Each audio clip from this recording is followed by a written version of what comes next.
What's going on, everybody? It is your boy Baddog here with another New York Giants video. As always, thank you for clicking on the video. Really do appreciate it. Do me a favor, hit the thumbs up because it does help out huge.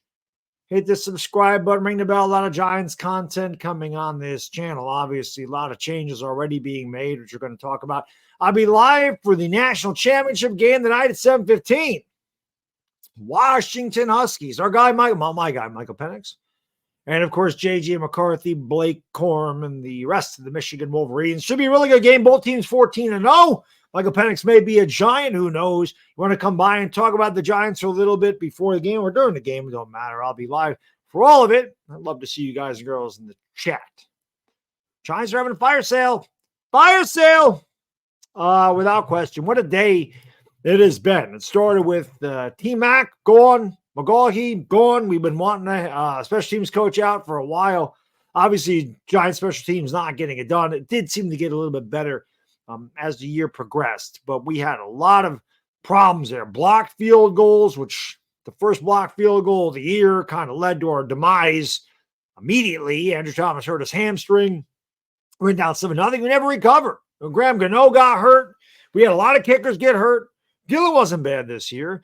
We had Eric Gray back there, return punts, fumbling, Sterling Shepard fumbling. Wasn't we got Ozuski, we got Gunner back there, and Gunner actually was pretty decent. But McCgaughey no longer a New York Giant. Bobby Johnson. I know every Giants fan is happy about this one. Not that you're ever happy that somebody loses their job, but obviously the Giants had to make this move. I mean, let's be honest. We have been complaining about Bobby Johnson for a long time. And maybe it's not even Bobby Johnson's fault. Right? The only way we're going to know is by getting a new coordinator in there, a new offensive line coach. We're going to see. When you got a guy like Evan Neal, who was drafted 7th overall and has been a major disappointment between lack of production, giving up a lot of pressures, and consistently being injured, not good. You know, he really has not been good. He would be labeled as a bust after 2 years. No, I'm not going to give up on Evan Neal, and Joe Shane's not going to give up on Evan Neal. He's already said that he's going to be the right tackle going forward, but you got to get an offensive line coach in there that can develop him and get him into a stud. Remember when Andrew Thomas was a rookie, he dealt with a foot injury, but at first he was playing really poorly. And then Georgia, I don't remember if it was a Georgia offensive line coach, whoever it was, one of the coaches from Georgia came out and said, what is he doing this for? This is the complete opposite of what we taught him at Georgia. Colombo got fired and Andrew Thomas became an all-pro left tackle. Okay. So obviously coaching matters. And then of course you drafted John Michael Schmitz last year with your 2nd round pick. He had an up and down season. Somebody asked us yesterday to give him a grade. I said incomplete. I feel like he had good moments. Feel like he has a lot to learn. He dealt with a shoulder injury earlier in the year. But again, if you're trying to develop these young players, I'm not going to kill Uzudu. He played out of position. He's a guard. They played him at tackle. We had a lot of injuries on that line, mix, match, all this stuff. But the one thing that was consistent was the Giants were very poor. They allowed the 2nd most sacks in the history of the NFL since they started keeping that statistic. They weren't going to catch the 86 Eagles, who gave up like 108 sacks that year. But the Giants gave up over 80 sacks. That's way too many. And part of those were on the quarterbacks. But anybody that watched Giants know that offensive line was a major problem, not just in pass blocking, but run blocking as well. Saquon did not have a great season either. Not a bad season, but certainly not a great season. I'll have a video on Saquon probably tomorrow. Obviously, Saquon is a big question mark, as is McKinney, as is a lot of things with the Giants. So obviously, there's a lot to talk about. That's why I tell you to subscribe to the channel. But I think that the Bobby Johnson move had to be done, and I think this was writing on the wall. There was really no reason to replace him during the season. So, you know, you talk about Black Friday, they have all these sales on Black Friday. You know, today's Black Monday. The Giants are having a fire sale on Black Monday. This is what's going on. But a lot of guys are losing their job. Giants went out and they fired special teams They fired Drew Wilkins and they fired his brother, Kevin Wilkins. And obviously this was coming as well. And as soon as those guys were fired, that was the end of Wink Martindale. So Wink resigns. Wink isn't technically fired. Wink Martindale will not be back with the Giants in 2024. I kind of want to Wink back. I understand there was a lot of, whatever, I can't think of the word offhand. There's a lot of infighting between the two teams. A lot of, what the hell's the word I'm looking for? Been a long day already today with work and everything, but it was tumultuous, the relationship between those two guys. It was never good. I guess it wasn't good last year, but they were winning, so it wasn't as magnified as it is this year when you're a bad team.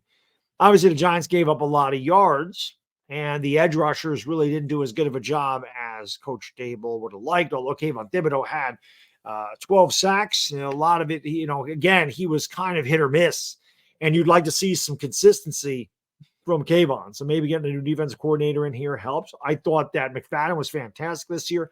I thought that Bobby Okereke should have been a Pro Bowler at least, if not second-team All-Pro. The man was unbelievable. McKinney was great. Deontay Banks was great. Dexter Lawrence, probably the best defensive tackle in the league. And I think Wink had a lot to do with that. The Giants, I believe, had 30 takeaways like in the last 10 games. The defense played really well. The defense was the main reason we even won the games that we did.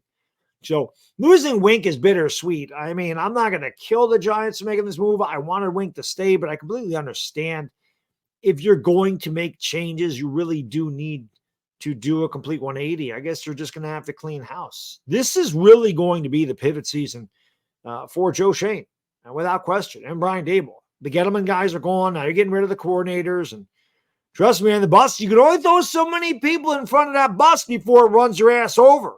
I kept telling Joe Judge that a couple of years ago. You throw Colombo under the bus, you throw Garrett under the bus, you keep throwing all these guys under the bus, and that bus keeps coming at you, it's going to get you eventually.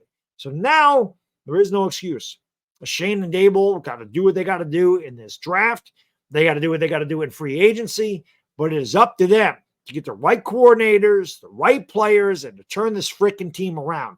They don't need to win 13 games next year, but you must see improvement. You must see guys develop. You need to see Evan Neal take a step forward. You need to see JMS take a step forward. You got to see Jalen Hyatt. Again, he's got to keep getting better at route running and everything else. You need to develop him. We've seen Wandale be really good. Don't know what the quarterback situation is going to be next year. We know Daniel Jones will definitely be here. He definitely will be the starter to start the season, but that does not mean the Giants will not draft the quarterback. We're just going to have to wait and see what Schoen does in the offseason. That's why it's going to be a very interesting offseason. No, that said, I haven't seen anything about Mike Kafka being fired yet. Of course, I haven't looked at Twitter in like a couple of hours, so I don't know if he's been fired or not. I can't imagine them holding on to Kafka. I can't imagine them firing the Wilkins brothers, firing McCgaughey, firing Bobby Johnson, Wink Martindale resigning, and you just keep Kafka there when the offense was terrible. I mean, obviously the offensive line was a big question mark, and the quarterback play was hit or miss. But the offense sucked, and Kafka got a lot to do with that. I can't imagine he comes back here. I just don't see it happening. So I don't really know. It'll be very interesting to see what goes on the rest of the offseason. But it was a very busy day in the land of the Giants today. And there's going to be a lot more to come. So like I said, make sure you like and subscribe to the channel because I will have a lot of it. Hopefully I see you tonight. That's all I got in this video. I'm going to go sit the stream up, eat my dinner, and then I'm going to get ready to rock and roll. Hopefully I see you guys and girls, and then we can talk about this and whatever else. I'm looking forward to the national championship game. Should be a good one. Enjoy the rest of your Monday, everybody. It's Bad D Dizzle. I'm out. Peace.